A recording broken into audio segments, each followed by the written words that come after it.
I bé, ara per tancar ja la darrera sessió, la darrera taula de la jornada d'avui, anem un pas més enllà. Reinventant la indústria amb IA és el títol de la següent taula rodona. I el que ens preguntarem és fins a quin punt la IA és disruptiva. Estem davant d'una millora de l'eficiència o davant d'un canvi total de models de negoci industrial? Anem a analitzar com empreses referents en aigua, energia o packaging ja estan reinventant les seves regles del joc. Per moderar aquest últim gran panell de tecnològiques, convido a l'escenari en Carles Vericat, que ara anirà venint, perquè els estan microfonant, en Carles Vericat, Chief Business Development Officer Escalai, que conversarà amb 4 ponents. Són la Laura Barranco Carretero, Impact Studios Director Digital en IA de Plain Concepts, també en Joel Montoy, CEO a Aquiles, en Daniel Torrent, que és Business Development Manager a Ubimia, i l'Ignasi Puigdedou, CEO i cofundador de Tància. Amb ells començarem en breu, cap a les 4, estarem fins les 5 de la tarda i llavors ja haurem acabat. Si voleu, us vaig explicant informació pràctica, que així ja la sabeu. A les 5 acabarem, però demà continua el Connect AI Industry Congress. Això vol dir que la vostra acreditació no l'hauríeu de perdre. D'aquí a 30 hores tornareu a estar aquí, una mica menys, per tant, guardeu-la bé i demà la porteu. Tot i així, aquell document, aquell passe que us han donat al Cosmo Caixa quan heu arribat, demà haureu de reclamar-ne un de nou. Per tant, quan arribeu demà, aneu amb les companyes a la recepció que us han donat aquest passe i així us podreu moure amb facilitat pel Cosmo Caixa. I res més. Ja estan a punt? Doncs anem a aquesta taula rodona reinventant la indústria amb IA, amb en Carles Vericat, la Laura Barranco, en Joel Montoy, en Daniel Torrents i l'Ignasi Puigdedou. Moltes gràcies.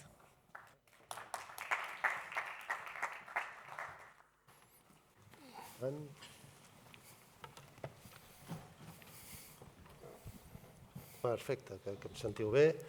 Primer, agraïts que estigueu aquí, que escolteu i que estigueu amb nosaltres en aquesta taula, que jo crec que pot ser bastant, i que serà bastant interessant.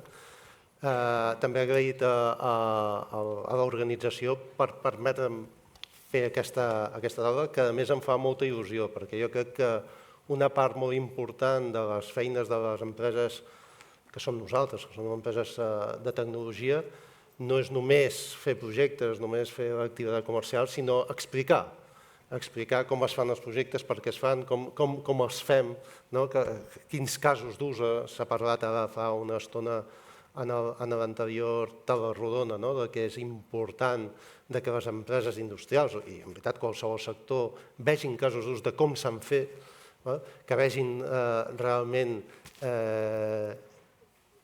on s'aplica i com s'apliquen les diferents tecnologies. També s'ha comentat abans, una de les persones que estava a la taula rodona deia és que s'ha d'explicar què es pot fer i què no es pot fer. Llavors aquesta taula em fa molta il·lusió perquè les persones que avui m'acompanyen són persones amb molta experiència. Molta experiència, les seves empreses també tenen molta experiència en precisament aplicar tecnologia i aplicar innovació en els sectors, en molts sectors en els quals un d'ells, la indústria no és un únic sector, és un conjunt, han aplicat a la indústria. Jo crec que és molt interessant conèixer ja no només el que han fet les seves empreses, que ens ho explicaran i ens explicaran casos d'ús, que jo crec que serà molt interessant, sinó també la seva visió personal. La seva visió perquè al final tot aquest tema i tota la visió d'intel·ligència artificial i com s'aplica a tecnologia requereix molta visió de futur, molta visió de l'experiència. Els que ja tenim uns quants anyets hem vist ja incorporar diferents tecnologies dintre del mercat i jo crec que val la pena. Llavors, us demanaria per això que primer, jo sé que mentre estàvem fora ens han presentat, suposo, o sigui que sabeu més o menys qui som cadascú, però jo us demanaria a cadascun de vosaltres, sisplau, que us presenteu la vostra empresa i també doneu aquesta visió també personal, perquè jo crec que al final també no som massa gent i crec que val la pena que tinguin aquesta visió. Sisplau, si comences tu. Doncs Joel? començo. Jo sóc el Joel Montoy, sóc el CEO i fundador d'Aquiles Solutions. Nosaltres ens dediquem a donar solucions de software per optimitzar processos a la indústria aplicant intel·ligència artificial. Bàsicament ajudem els nostres clients a automatitzar processos i a intentar maximitzar la rendibilitat, l'eficiència, la qualitat i la satisfacció dels clients. Bé, l'empresa té 14 anys, 12 anys, vam començar el 2014, i ens hem dedicat aquests 12 anys a buscar, a trobar la manera d'aplicar les tecnologies d'intel·ligència artificial per intentar millorar els processos, principalment al sector de la indústria. Jo soc enginyer de camins, que queda bastant lluny del que és la tecnologia. És un sector que no és especialment molt avançat en l'aplicació de tecnologies avançades i tampoc no és un sector molt proper a la indústria. I, de fet, vaig estar uns quants anys dedicant-me a exercir com a enginyer de camins, fent projectes d'obra civil. I jo sempre he estat un enginyer de camins una mica peculiar perquè m'agradava molt la programació i en aquest temps vaig estar desenvolupant solucions per automatitzar el procés de fer projectes, d'optimitzar el càlcul de les estructures i demés. I així vaig estar un temps fins que vaig adonar-me'n que això tenia més valor que la feina que feia pròpiament d'enginyeria i aquí és on vaig decidir començar amb l'empresa i dedicar-me al tema de l'optimització.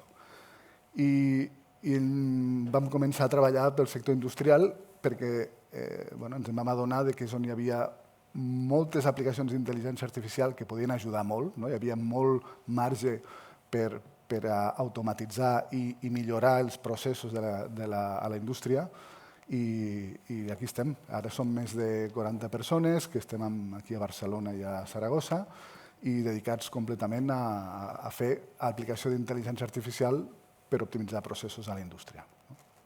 Moltes gràcies, una molt bona referència i aquesta visió que cada vegada jo crec que hi ha més perfils més amples que no únicament els que han fet temes específics de computació i intel·ligència artificial s'inclouen, jo crec que és necessari i és molt beneficiós. Daniel? Em toca a mi. Una mica també. Em dic Daniel Torrents, estic a l'àrea de desenvolupament de negoci d'una empresa dedicada també a aplicar IA per solucionar problemes de negoci. El que tenim molt clar és, i penso que ho podem desenvolupar, és aproximar aquesta IA a realitats, als pains, les dificultats que d'alguna manera avui en dia els empresaris, els directors de fàbrica han de, diferenciar-se, han de ser més eficients, bàsicament per el que està venent, competència cada vegada més crua, incertesa i d'alguna manera hi ha solucions, en parlarem. Llavors l'empresa de la qual treballo, Vimia, i de fet és una denominació nova, s'ha comentat abans, AIS, AIS és la denominació d'una empresa catalana que significa Artificial Intelligence Systems i poso aquesta definició perquè es va ser creada l'any 1987. Ho dic perquè així d'alguna manera també podem fer el contrapunt d'aquest matí, que sí que era molt visionari, però que sí que hi ha coses fetes aquí, arrels d'aquí, expertise d'aquí, i d'això en parlarem ara. Jo crec que és una cosa que hem anat parlant entre tots cinc, que aquesta taula ens permet aterrar. Jo crec que s'han de fer tot, s'han de fer les visions, però també s'ha de veure el que podem aterrar i el que les empreses avui en dia estan fent i estan utilitzant les indústries dintre dels seus sectors. Sisplau. Hola, el meu nom és Ignasi Puig i soc director CEO de l'empresa Datancia, que és una empresa que es va crear ara fa uns 10 anys a l'entorn del Departament d'Estadística de l'Escola d'Enginyeria Industrial. Jo soc enginyer industrial i estadístic, venia del món corporatiu, llavors amb uns companys de l'escola vam decidir muntar aquesta empresa ara fa uns 10 anys. I la idea era donar suport d'eines estadístiques, aprenentatge automàtic a la indústria. Era molt genèric al principi, i això a vegades costa una mica perquè si ets molt genèric costa una mica que et tinguin el que vens. I des de fa uns 4 anys ens hem centrat en el món health, sobretot en el món medical device, in vitro diagnòstics, i estem treballant donant suport a aquestes empreses en els processos de validació i verificació que tenen una component estadística molt important i de models probabilístics que els permeten passar tot el procés regulatori i que aquests seus productes es permetin de vendre a Europa, als Estats Units, a Japó.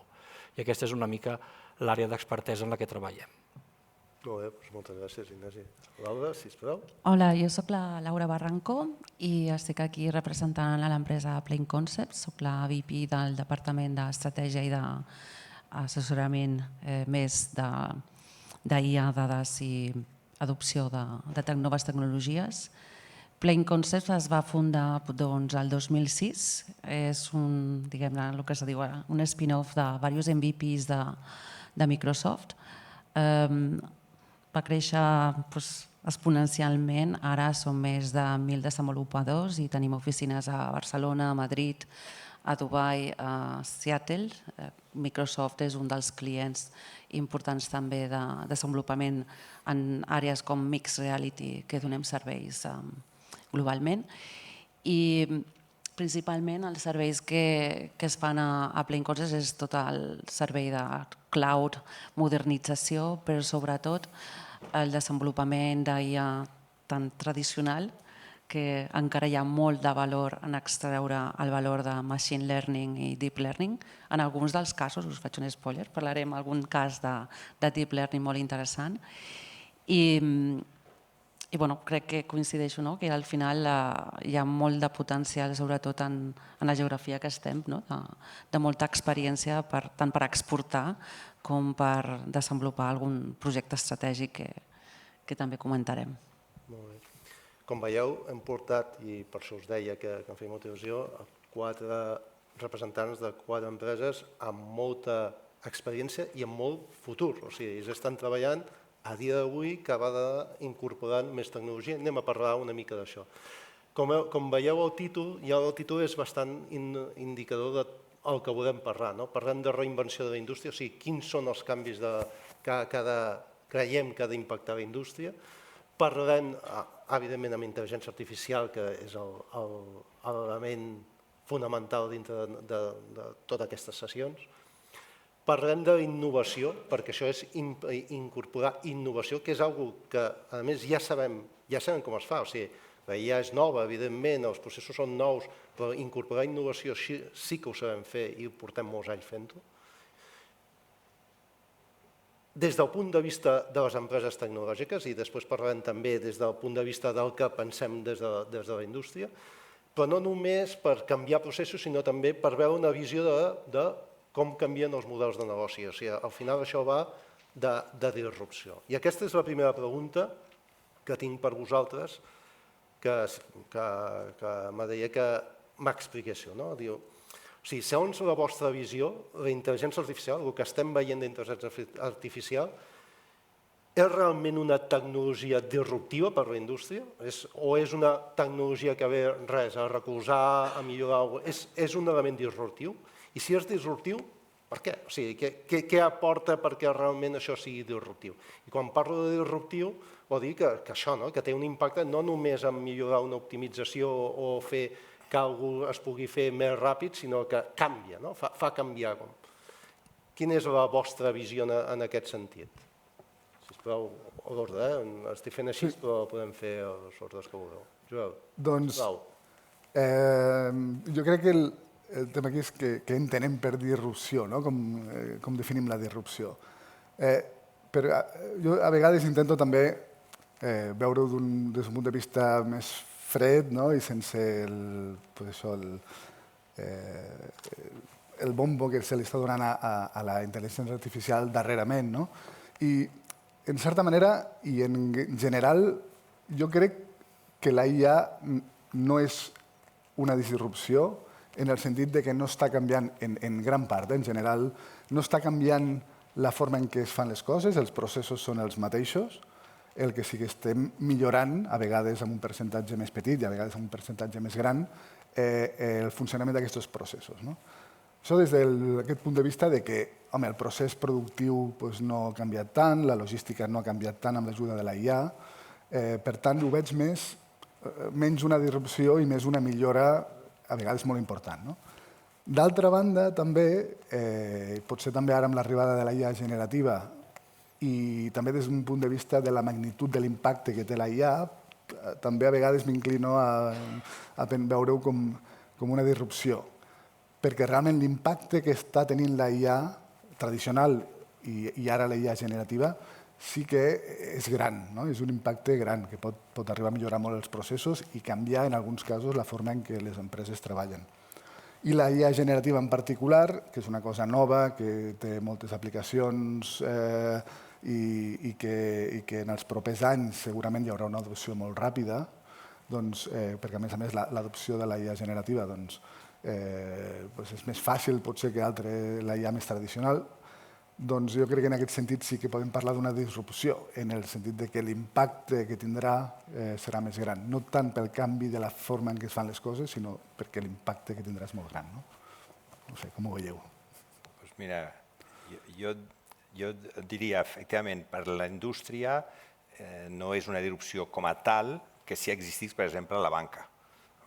Ja veiem d'alguna manera, els nostres fills d'alguna manera no s'adreçaran a una oficina com ho fèiem i ja són natius digitals i veieu el consum de la música, allí sí que hi ha una disrupció completa. El que sí que també és important, i també faig un altre contrapunt respecte també d'aquest matí, vull dir, no hem de buscar la IA com la finalitat és un fi, vull dir, és un camí, és com va ser internet, us recordeu internet? Que bàsicament tenia que revolucionar i s'ha quedat, però en si no és el negoci, és el mitjà. Llavors la IA serà un mitjà que a l'industrial li permetrà millorar. Llavors, el que sí que d'alguna manera veig, i tenim la sort també aquí a casa, i tenim el Congrés IoT, tenim el Factory, tenim molts congressos aquí, de fet el Mobile d'aquí 2 mesos, que d'alguna manera hi ha l'oportunitat d'explicar que encara es treballa massa el que seria el real time, del qual d'alguna manera jo penso, de fet aquest matí el de l'LC Paper deia que tenia 4.800 sensors, vull dir, es controla superbé, vull dir, jo penso que això sí que ja és un assolit i l'hem aconseguit. El que d'alguna manera hem de veure el potencial, i aquí sí que hi ha molt de camí i podem acompanyar, diguem, amb aquests directors de planta, planificadors de totes aquestes indústries, és obrir el ventall del que són les simulacions, el que són els predictius, el que són un escenari que els permeti, diguem, accionar, diguem, millores, veure, diguem, impactes que tindria de tindre que fer comandes cada vegada més complexes, de petites quantitats, que fan que els li fa el negoci cada vegada més complex. En parlaré després perquè en parlarem de casos concrets, però és el cas, per exemple, i de fet hi ha un clúster aquí associat, que és el clúster del packaging.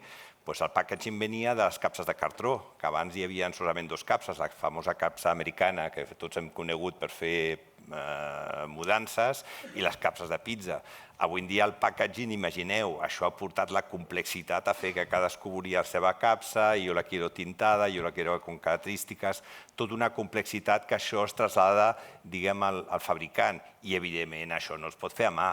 Això requereix d'uns certs patrons, uns certs, diguem, prescriptors, d'alguna manera que l'algoritme doni elements de facilitador perquè d'alguna manera no sigui una cosa feta en un Excel, que evidentment no ho suporta.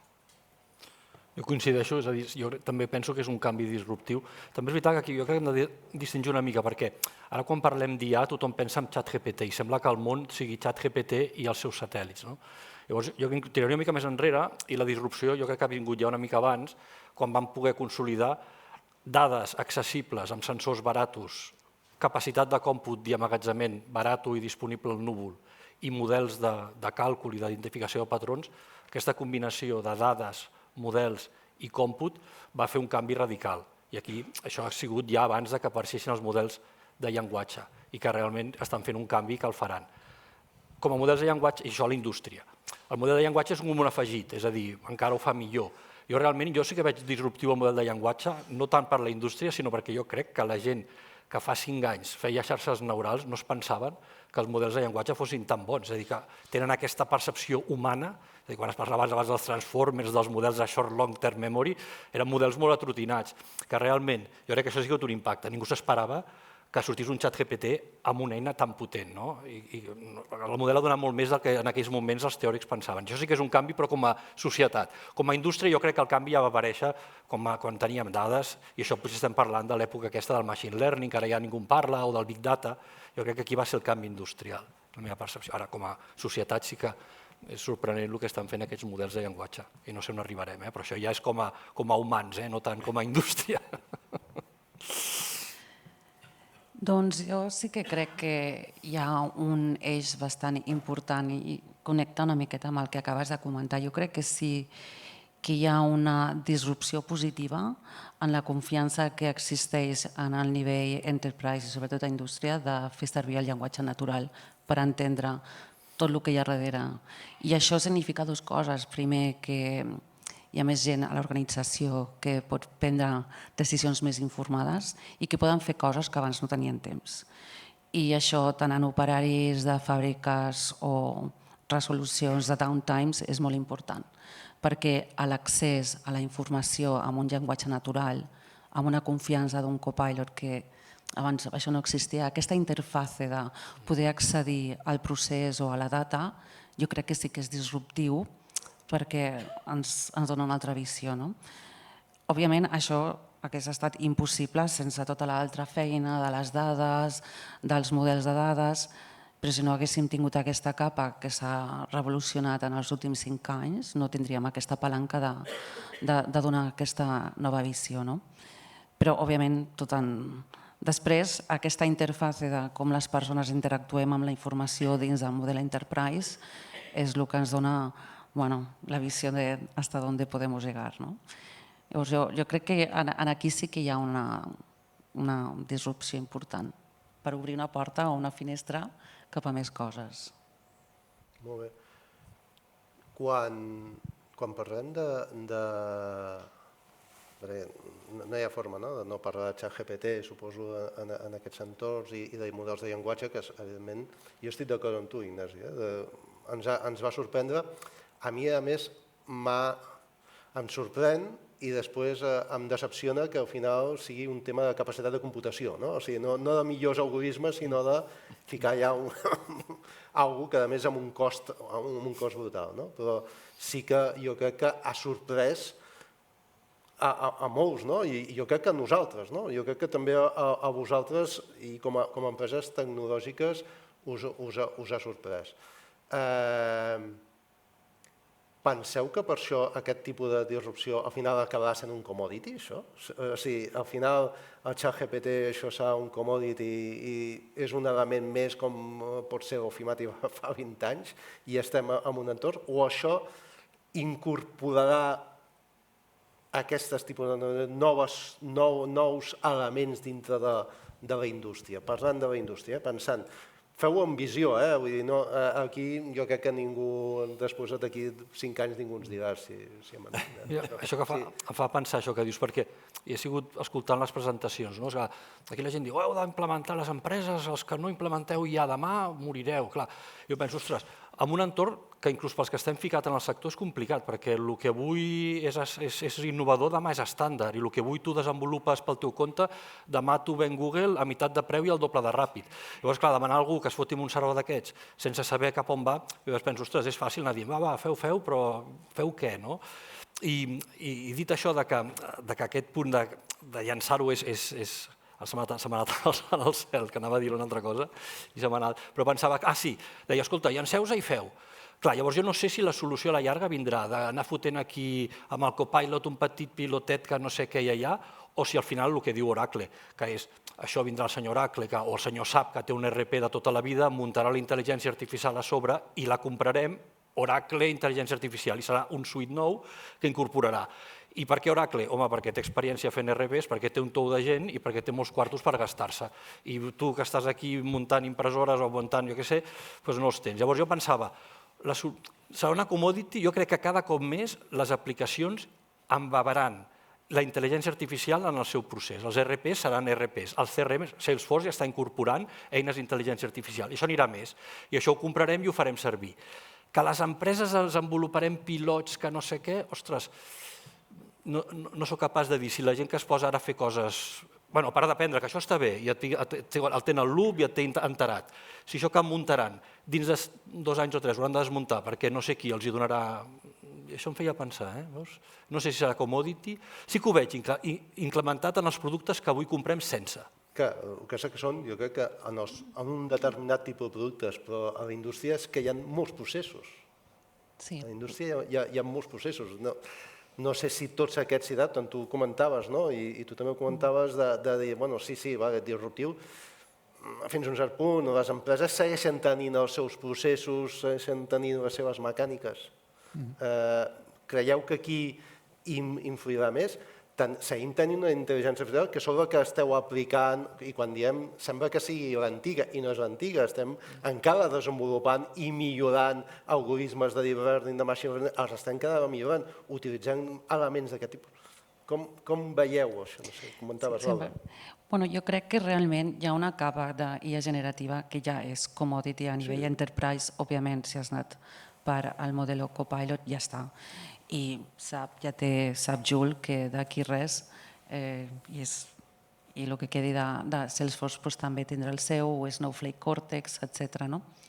Jo crec que hi ha una capa de com les persones dins del seu entorn de treball interactuen amb un procés, etc., que aquesta capa crec que més o menys hi ha un commodity i ja se descobriran els casos d'ús, però crec que on està la innovació és en les altres parts d'incloure models algorítmics que no compleix la IA generativa perquè no és el seu fi, que és models més deterministes, més acurats al deep learning o al machine learning, que és allà on les empreses poden extraure un valor més gran, en un forecast, en la capa generativa per lo que és eficiència, i després hi ha altres parts dins de l'e-commerce. La setmana que ve estic amb un client parlant d'això, de dir, escolta, la IA generativa quin valor m'adona en el tema de l'e-commerce. Llavors jo crec que hi ha com aquests 3 blocs. Hi ha una que jo crec que ja és commodity, hi ha una altra que crec que hi ha un espai d'innovació fora de lo que és la IA generativa, però molt connectada amb la capa agèntica, perquè això també diferencia una miqueta entre les diferents IAs, i extreure molt de valor encara amb el machine learning. I després innovar amb temes ja més d'experiència de client o experiència de lo que pot ser els nous models de negoci. Aquest és un punt que per mi és important, perquè sembla, i aquest matí jo crec que s'ha comentat, que és que encara les empreses amb la IA no hi estan traient rendiment. Vosaltres que esteu treballant aportant tecnologia, esteu venent empreses que no estan fent rendiment del que aporteu? Jo no m'ho crec, això no és veritat. Crec que quan es parla d'aquesta IA, estem tornant a parlar d'aquesta IA generativa, que li treus un cert rendiment, que jo crec que s'ha explicat molt bé, personal, que és més aviat personal que no corporatiu. Però corporativament, de la intel·ligència artificial, jo crec que s'està traient rendiment. Aquesta és la següent pregunta, o sigui, què estem fent? O sigui, què esteu fent vosaltres des de les empreses i parlant, com abans deien, casos d'ús? Què s'està fent? I realment, si aquestes, o és que estem fent perdre el temps a la indústria. Això no m'ho crec, no pot ser. La indústria està invertint i jo crec que l'estem cada vegada millorant. Quins són els vostres casos? No sé, expliqueu-vos alguns que jo crec que seran interessants. Doncs sí, s'has comentat també, i s'ha parlat fa uns mesos, va haver algun estudi que deia que la major part de les empreses que estaven fent IA no treien rendiment de la seva inversió. En la nostra experiència, la IA, tant la IA generativa com la IA tradicional, diem tradicional però és de fa 2 anys, vull dir, la que era puntera fa 2 anys ara en diem tradicional, que segueix sent totalment aplicable. De fet, jo tinc la sensació que els objectius de la IA tradicional i de la IA generativa acaben sent diferents, o les aplicacions. La IA generativa acaba ajudant a automatitzar processos on fins ara una persona havia d'estar-hi present perquè cal entendre coses, perquè cal escriure, perquè cal entendre un text, i automatitza, sobretot actualment les aplicacions són d'automatitzar processos on fins ara havia d'haver una persona fent aquesta feina. En canvi, la IA tradicional la seva aplicació, la que ens hem trobat més nosaltres, és orientada a optimitzar processos i aconseguir un millor rendiment, estalvis, menys costos. I llavors tenim exemples d'aquestos, per exemple, en el sector relacionat amb l'energia, en el consum elèctric, amb el consum d'energia. Nosaltres hem treballat amb una empresa del sector siderúrgic que, com es podeu imaginar, el que fan és agafar xatarra, la fonen i amb això construeixen productes d'acer per la construcció. Clar, aquest procés d'agafar xatarra i fondre-la, l'han de pujar a 1.400 graus, això consumeix moltíssima energia. De fet, una empresa siderúrgica consumeix com una ciutat mitjana i són els principals consumidors d'energia elèctrica. Pots dir el nom, Celsa, per exemple. Celsa, jo crec que és el segon. És un monstre important dintre de la indústria catalana. 4.000 milions de facturació i això, el segon consumidor d'energia elèctrica d'Espanya, crec. Llavors, en aquest sector, el procés de fondre la xatarra consumeix molta energia i si la IA pot ajudar a estalviar un 5% del consum elèctric, doncs són molts milions. Un 5% de molt és molt. I hem treballat en això. Per exemple, en aquest procés, la IA ajuda, pots fer un model en el que a partir de les dades històriques del procés de fusió de la xatarra, tens totes les variables de procés, tot com s'està operant aquest procés, i tens els resultats del consum elèctric. Un model basat en aquestes dades de molts anys anteriors, de tot el procés de cada dia, et permet arribar a entendre la relació entre aquestes variables d'operació del procés i el consum elèctric. Aquestes variables poden ser el tipus de xatarra que li poses, el patró d'injecció d'elèctric en el forn, el patró d'injecció d'oxigen que es necessita per facilitar que el procés funcioni, els additius que hi poses. Hi ha moltes variables que poden influir en el resultat i que tu, com a operador del procés, pots influir, pots modificar-les. Doncs, bàsicament, aquí fas un model que et permet veure com has de moure aquestes variables per aconseguir una reducció, un percentatge no desdenyable del consum elèctric. I això és una aplicació clara de la IA tradicional, però que té un retorn impressionant en estalvi d'energia elèctrica. Però en aquest mateix procés, per exemple, pots anar més enllà i dir no només intento reduir el consum d'energia, sinó que també vaig intentar reduir el cost. I puc fer un model predictiu del cost de l'electricitat dels propers dies, basat potser en dades meteorològiques, en dades de consums històrics d'energia, i amb aquest model puc saber o puc predir més o menys el preu que tindré cada hora dels propers dies. I si tens aquesta informació, pots fer un optimitzador de la planificació de la producció, de manera que els moments de màxim consum elèctric els facis coincidir amb els moments de menys cost de l'energia elèctrica, amb la qual cosa això reporta també uns estalvis molt grans en consum elèctric, en cost elèctric en aquest cas. Però encara pots anar més enllà.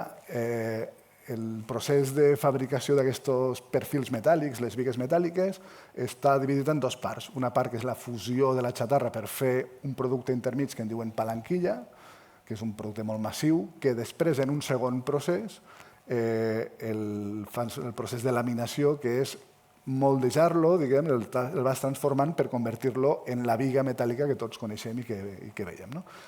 Doncs aquest primer procés i el segon estan desacoplats. Tu produeixes en el primer fons la xatarra, fas palanquilla, la guardes al magatzem i després l'agafes, la tornes a calentar per després fer la laminació. Doncs si pots sincronitzar els dos processos, planificar la producció dels dos processos per a que la palanquilla que surt del primer encara calenta la pots introduir en el segon procés, també t'estalvies molta energia de recalentament amb gas d'aquestes palanquilles. Aquí també un gran estalvi d'aquesta manera. Clar, això són la planificació d'aquests processos és difícil. Has d'aconseguir ajustar la planificació perquè els costos siguin baixos, perquè la producció sigui la que necessites per servir als clients. Hi ha tota una sèrie de restriccions importants que has de tenir en compte i, a més, li afegim la restricció que has de coordinar dos processos diferents. però gràcies a la IA, als algoritmes d'optimització i demés, pots arribar a que un ent intel·ligent prengui les decisions de planificació per aconseguir que tot això funcioni. És un cas, jo crec que ideal i que encaixen tots els elements d'intel·ligència artificial i elements matemàtics, optimització, cosa que evidentment no es pot fer d'una altra manera. Jo entenc que no es pot fer d'una altra manera. Això mateix. Ens expliques algun també... Sí, se n'aprèn, diguem, d'experiències i us puc explicar la meva i també és molt curiosa perquè a més estan aquí en un entorn com el Museu de la Ciència i veureu és la fabricació del cartró que comentava abans. És molt il·lustrativa i a més visualitzareu en seguida on hem actuat i on funcionem. Imagineu bobines a 3 metres d'alçada que pesa una tonelada, ens li calen 3 bobines, perquè és l'ondulat, hi ha la capa superior, la capa inferior i l'ondulat, i aquesta capa el que faran són planxes que tenen un tamany, ara explicarem totes les problemàtiques, i d'aquestes planxes hi ha fins a 9 processos fins que arribi la capsa. I la gent, 9 processos, doncs sí, s'ha de troquelar, s'ha de doblar, s'ha de tintar, s'ha d'encolar, i així d'alguna manera fins que aquell packaging cobreix les necessitats, les expectatives més enllà de la capsa americana, que era molt més senzilleta, perquè cadascú vol després que sigui blanc per fora o que tingui per dintre, si és horticultura, algun tractament, diguem, antifongs o el que sigui.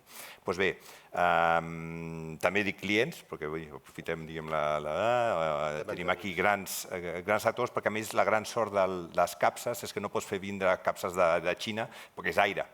I d'alguna manera tens una capil·laritat a tots els territoris on hi ha comerç, i Europa en té bastants, i Espanya és un gran fabricant de cartró, i tens cartonatges catalans com cartonatges Petit, cartonatges Vallès, te'n vas també a la zona de València, on hi ha Hinojosa, La Plana, hi ha un gran actor a Espanya que es diu Saika, amb el nostre algoritme als Estats Units i a tota Europa, hi ha actors de rellevància. Llavors, tornant una mica al procés.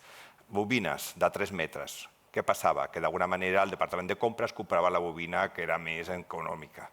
Clar, no pensaven que l'amplada, de fet hi ha diferents amples, 2,80, 3,10, llavors els hi van fer veure que nosaltres els podíem prescriure quin era l'ample òptim. Per què? Perquè a nivell de tall hi haurà un remanent a cada banda.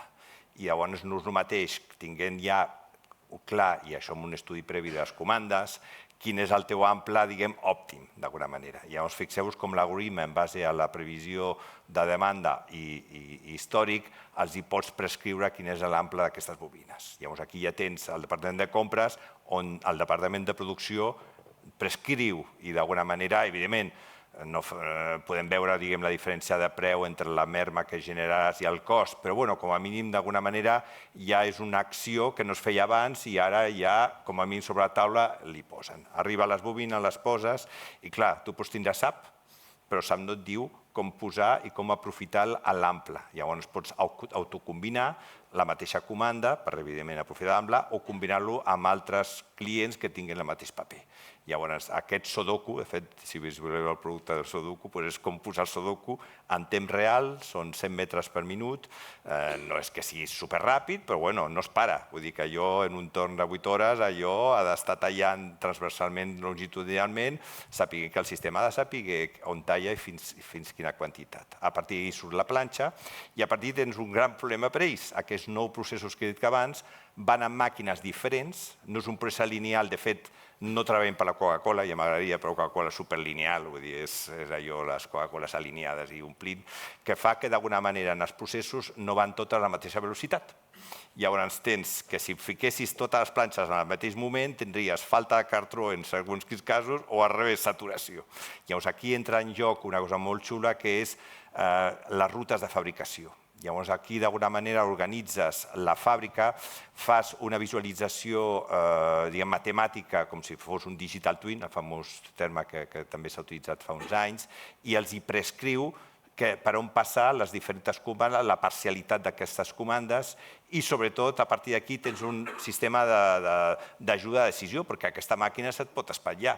Aquesta màquina potser no va a la mateixa velocitat que havies previst i a partir d'aquí pots orientar i assistir una mica al director de la planta perquè sàpiga d'alguna manera que està utilitzant els recursos a la màxima velocitat, però que al final el que compta són els diners i en base a aquest torn tens una fetge d'entrega i unes quantitats que s'entrega. I d'alguna manera el que no pot ser és que evidentment arribi el camió i a l'entrega estigui allà el carretillero esperant que s'acabin les... Llavors fixeu-vos una mica la complexitat de seqüències, més enllà d'un procés lineal, d'un cas concret on fa anys que ja utilitzen algoritmes des de la matèria prima fins a l'entrega logística. Entenc que seria un procés que seria impossible. O sigui, no tindries ni la capacitat competitiva, tindries que fer a mà i la capacitat que tindries de fer, igual que el que ens comentava el Joel, d'elements... Hi ha tants elements que interaccionen que s'han de deixar. Comentes, sisplau? El que us comentava, que nosaltres treballem molt per la indústria de la salut, sobretot, us posaré un exemple d'in vitro diagnòstic. Són aquestes, a mi no em deixen dir els noms, aquests són més.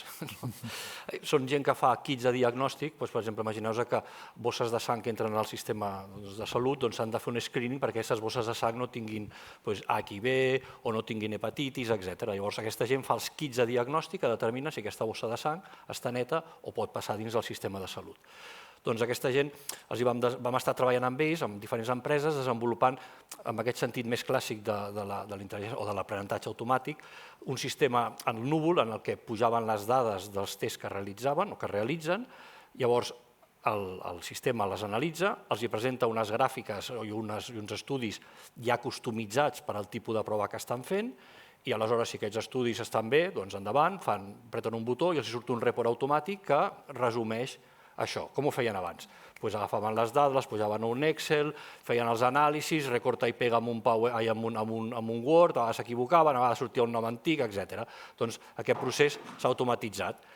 Llavors, què ha passat? Doncs ara aquest ja està funcionant, llavors aquí venia el que deien, que vas avançant a mesura que camines, no comences a córrer des de zero. I ara que ja portem un temps treballant amb aquesta plataforma, funciona, estan contents, la segona pregunta que ha vingut és un entorn molt regulat, han de preparar documentació que han de presentar a diferents organismes.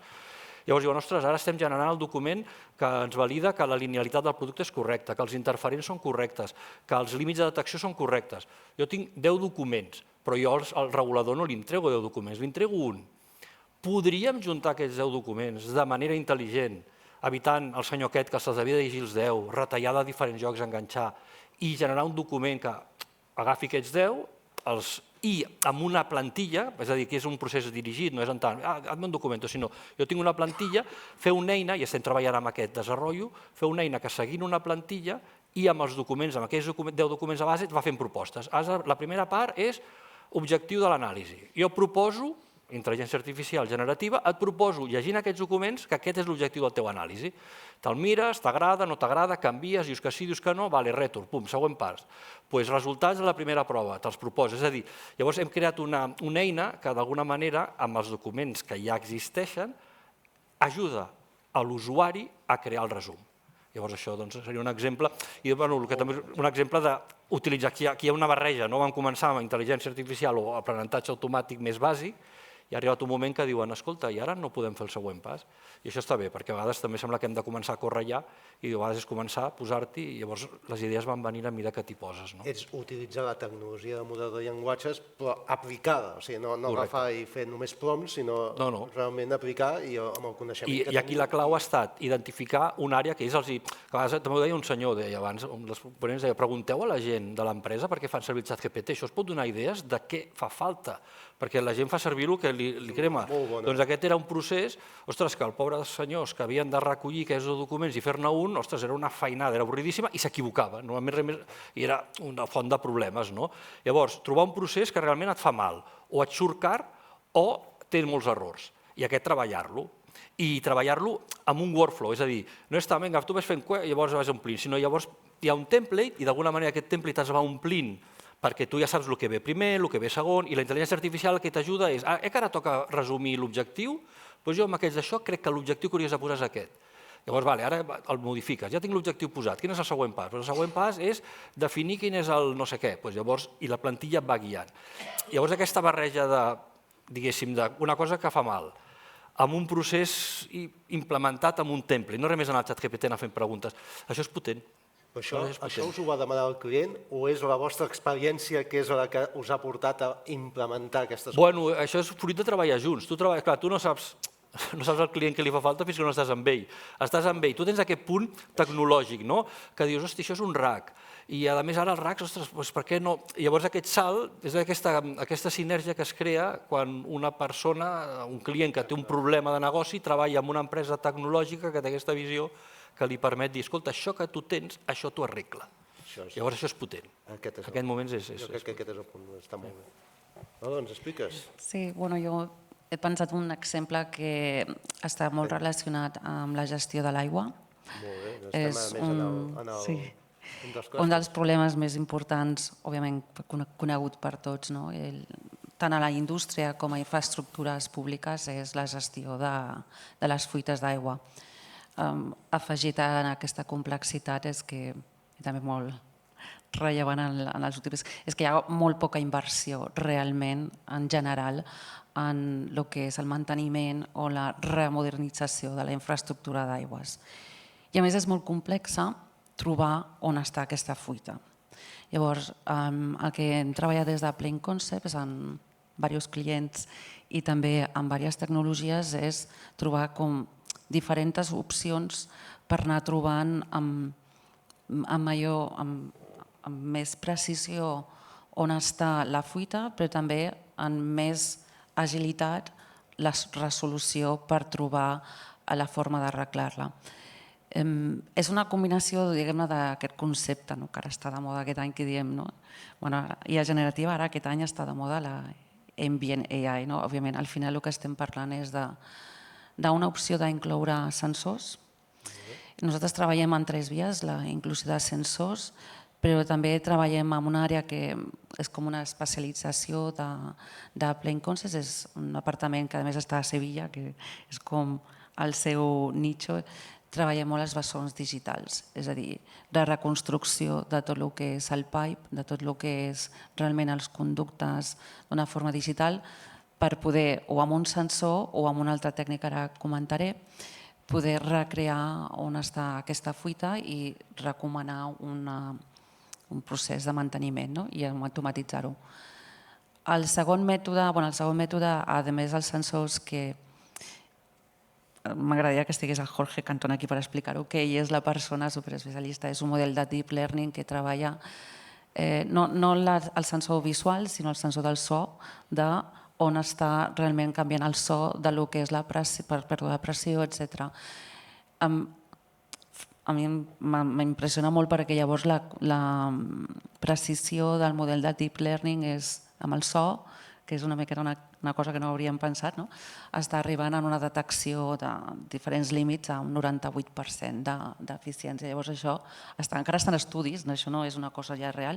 Sí que és veritat que el bessó digital és un procés que ajuda molt no només a l'eficiència en recuperar-ho i revertir una miqueta aquest problema que no és només un problema industrial, és un problema de societat, de sostenibilitat.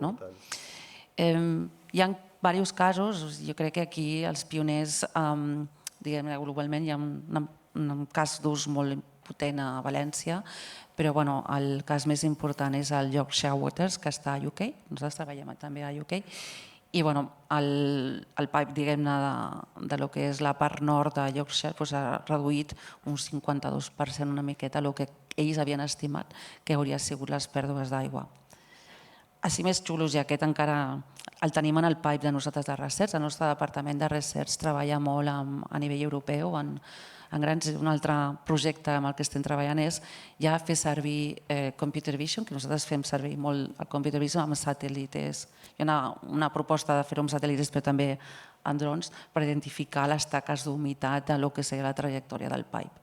Llavors, aquests són com 3 àrees, en un cas molt important que crec que és la gestió de l'aigua, i estem treballant en diferents vies. Són molt interessants, a més tenen jo crec que un impacte social important, perquè jo crec que la gent que no està dintre del món de l'aigua, jo he entrat també en algun moment, no som ni conscients de la complexitat. Sí, exacte. Em sembla que no he mencionat la mètrica, però s'estima entre un 20 i un 30% realment del que és l'aigua es perd.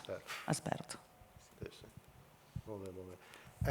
Ens queden uns 5 minutets, o sigui que fem una ràpida. A mi m'agradaria també, jo crec que sí, aquí hi ha empreses, o ens veuran, perquè diu que ens filmen i tot, si hi ha empreses industrials, des del punt de vista nostre tecnològic, què estem esperant que estiguin fent ells? Perquè nosaltres sí, podem fer coses, podem fer propostes, jo crec que l'Ignasi ja ha avançat alguna cosa, és un tema de col·laboració i tal. Què estem esperant? Què estem esperant perquè això, tota aquesta màgia, aquests casos que tenen un impacte important tant social com a econòmic a les indústries, realment es puguin fer, amb l'ordre que vulgueu. Jo tinc una proposta per animar d'alguna manera els industrials. Tenim 4 minuts, ens deixen això. És ràpida. Ens trobem bàsicament que un director d'una planta té ja 1.000 maldecaps, 1.000 històries i estan d'alguna manera saturats com perquè tu arribis, li expliquis una història i d'alguna manera no tingui ni equips. Llavors, jo el que recomanaria, i pot ser fet amb promoció interna, és millora contínua. Aquesta és la clau, que hi hagi algú, i no dic que primer prescrivi un extern o en rebi, sinó que primer revisi internament i segurament ells mateixos es donaran compte de colls d'ampolla, es donaran compte de problemàtiques i allò és una dinàmica, algú em dirà que ja ho té, perfecte, en aquest sentit genial, però és la clau, que hi hagi algú de millora contínua, innovació, però jo penso que per indústria és millora contínua clau.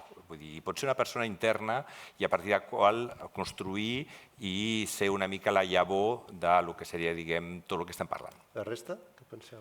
Home, això que deia ahir potser el que dius molt bé, de dir, posar algú que s'hi pugui dedicar i després que aquest algú busqui on hi ha el valor, que el que deia, coses que són o que es fan malament, o amb errors, o més que no buscar l'eina. Dic, ara tenim una eina, per què la fem servir? És el contrari, que és més a dir, bueno, on està el problema? I a vegades jo penso això, que preguntar, qui fa servir ChatGPT aquí? Jo, en vez de dir-li, no ho pots fer servir perquè la seguretat i com se t'ocorreix. I per què ho fa servir? Doncs mira, perquè la planificació tenia un merder i ara, mira, amb això vaig a meitat de temps. Identificar aquestes àrees de dolor i són les que començar a incidir. I l'aspecte que ho vegin ells estratègic, o sigui, al final jo crec que això ha d'influir, o sigui, has d'anar allà i perquè hi hagi aquest moviment l'empresa ha de fer... Absolutament. Jo, de fet, una cosa que he observat amb la nostra experiència és que quan el màxim responsable de l'empresa, el CEO, la propietat, creu en la tecnologia i creu que l'aplicació de la tecnologia pot ajudar-lo en l'empresa, tot flueix molt més ràpid. I entès d'aquesta manera, que això és una cosa important i que ha de filtrar cap a baix a la cultura de l'empresa i això acaba, evidentment, amb tenir persones estratègiques al que els dones el temps que necessiten per estudiar, per buscar aquests casos durs, però crec que si a dalt de tot ja hi ha aquest missatge de que aquest és una cosa important per l'empresa, això és important per l'empresa, la cosa funciona millor. Però això em fa gràcia perquè no creieu que amb els fòrums que hi ha i els rotllos que els hi fotem als CEOs de la IA, aquesta idea ja no existeix? Jo crec que el problema és més aviat que la gent sap que ha de fer alguna cosa però no sap què coi ha de fer. És a dir, jo crec que estratègicament tothom sap que això és el que toca, que si no... Jo crec que el problema no és tant de percepció sinó d'implementació, crec jo. No sé què en penseu. Jo crec que hi ha dos discursos a nivell del CEO. Òbviament, el d'eficiència, que estan una miqueta cansadets. Llavors, el tema... Però l'altre és l'altre que ahir estava parlant amb una persona molt rellevant del tema de procesos. És que ara el que volen és jo quiero agentes que me den dinero. Llavors, en el sistema de les eficiències ja les trobaré, però avui realment coses que me generin més negoci. I en el nivell de la indústria, un últim pensament, jo crec que hi ha molta oportunitat de crear espais més interoperatius perquè realment puguem crear verticals en àrees, sobretot en el territori que estem, per poder ser més rellevants. Gestió de l'aigua, gestió d'altres coses que nosaltres aquí. I aquí el que necessiten no és només una visió de veure'ns el malic, quina visió d'indústria, a la salut, etcètera, que podem ser rellevants, com podem ser rellevants en aquest vertical per anar a créixer. I amb això, una miqueta això. I aquí se'ns ha acabat el temps, perquè crec que tenim alguns minuts més d'això. Carles, també jo penso al clúster. El clúster digital jo penso que és bo la figura i a més que s'encarreguen d'alguna manera. Jo crec que és un comentari que comentàvem de realment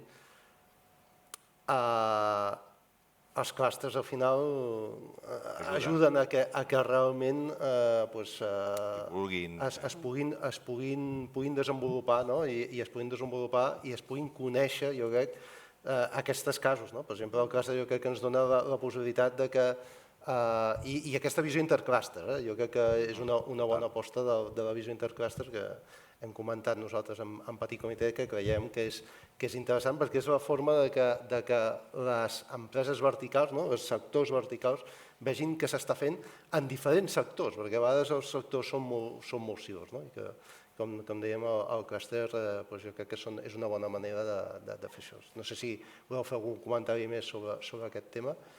I jo una última, ja sé d'això, però crec que ens queda algun minut, una última perquè ha sortit abans i va lligada a la ponència anterior que han parlat de talent. Si heu escoltat, estan parlant de talent. Res, 20 segons. Tema del talent. Com aconseguir talent tecnològic que realment vagi i vulgui treballar a la indústria o com es troba això, com es troba, com venen, és fàcil, és difícil, esteu trobant aquest tipus de talent? Res, molt ràpid, perquè jo crec que s'ha fet la pregunta abans i crec que allà es parlava de la formació i de la incorporació, però des del punt de vista dels que necessiteu talent per incorporar aquests projectes, com ho veieu? Així ràpid, No és fàcil. No és fàcil. Hi ha molta necessitat, hi ha més demanda que oferta i no és fàcil. Has de barallar-te, a més, amb... Perquè és un talent complex, perquè al final és un talent molt tecnològic i molt de terreny. Com aconseguiu? O és al final fent formació interna? Ho han comentat abans i jo crec que era molt interessant. Sí, nosaltres en la nostra plantilla tenim més de 800 desenvolupadors. Jo crec que és un talent de formació contínua. Formació contínua. I també és l'entendre que aquest talent que és en una tecnologia i estem obrint a noves tecnologies que no necessiten un perfil 100% matemàtic, però que han d'entendre, llavors estem ampliant una miqueta la bolsa d'on ir a coger, però hem de treballar l'upskilling i el reskilling d'aquestes persones. Faran una cosa diferent i aquesta depèn de la nova tecnologia. Per exemple, Ignasi, tu que estàs en el sector mèdic, que també és molt... Sí, per exemple, estava pensant, és veritat, és complicat, però, per exemple, les universitats, per exemple, l'UPC, que és on estic més relacionat jo, té dos màsters, el màster de Data Science i el màster que és de la FIP, de la Facultat d'Informàtica, i el màster d'Estadística i d'Investigació d'Operacions, que és de la Facultat de Matemàtiques de l'UPC, i allà surten graduats molt ben preparats i molt a punt per entrar. Clar, llavors hi ha aquestes fires que les empreses van, jo crec que és una bona zona de captar.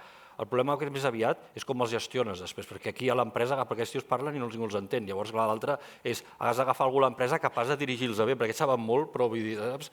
Llavors, potser a vegades ja no és tant és talent de base, que aquest potser sí que pots trobar, sinó el talent que l'ha de gestionar, de manera que ni se't desmotivi, perquè li fas fer Excels, que no és el que havies contractat, ni que se te'n vagi per no sé on i et munti alguna que dius no sé per nada. Llavors, clar, aquí sí que aquest talent intermedi que gestioni, però al davant jo crec que les universitats catalanes estem formant bons professionals i és un lloc a anar i a estirar.